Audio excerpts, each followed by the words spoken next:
The inception of this workshop for me was that I just really need help. I'm tired of being the main rainmaker for IFS, and there are people doing intros, but I would love for there to be more.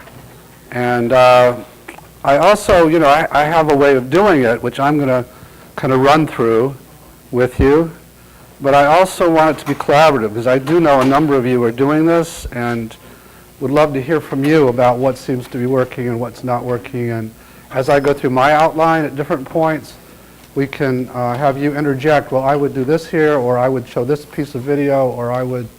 So I want it to be kind of generative and collaborative. I want to also learn from you guys. So how many of you have at least one time given an IFS intro workshop? Oh, that's great. Fantastic. Okay. Depending on the audience, it can be really easy or it can be really, really challenging. And I've had both, and I continue to have both. Fortunately, most of the time, when I do one, people are there because they want to learn about IFS. They've heard about it. They're interested. They've got some degree of skepticism, usually because it's therapists, by and large. And most therapists, especially seasoned therapists, are pretty attached to what they've been doing for 20 years. So it's a bit of a to get people to consider this.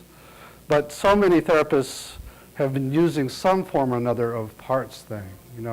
So many therapists already have that idea or call it something else. So to some degree, it's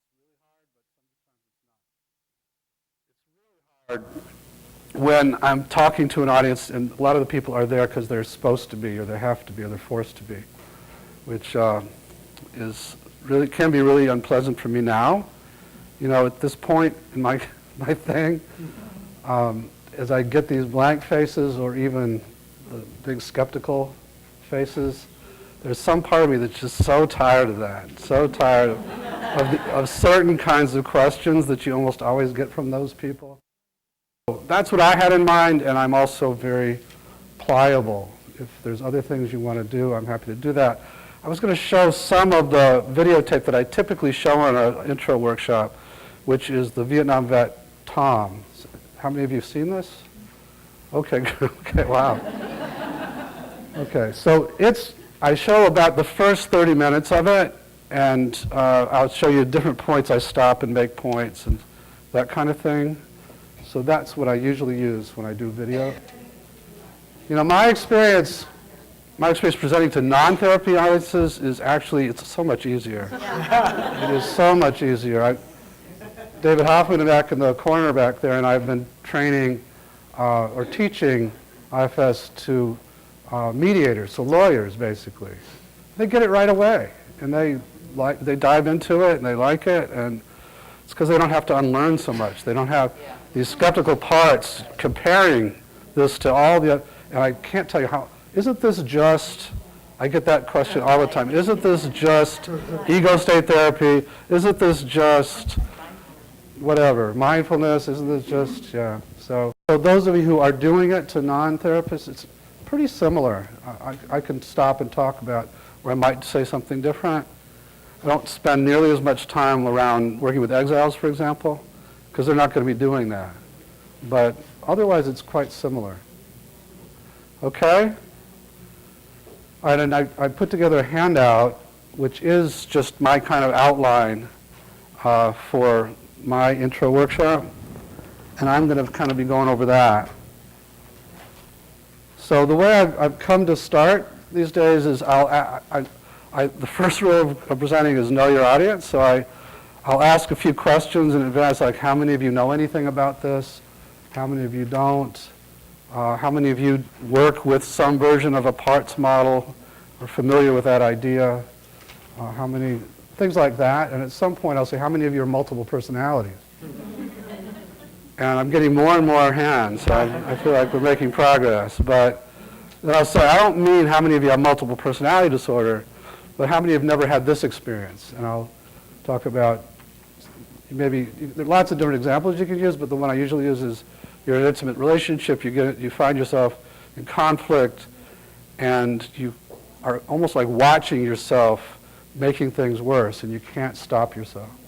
Most everybody's had that experience. And the next day, you wonder, who the hell was that?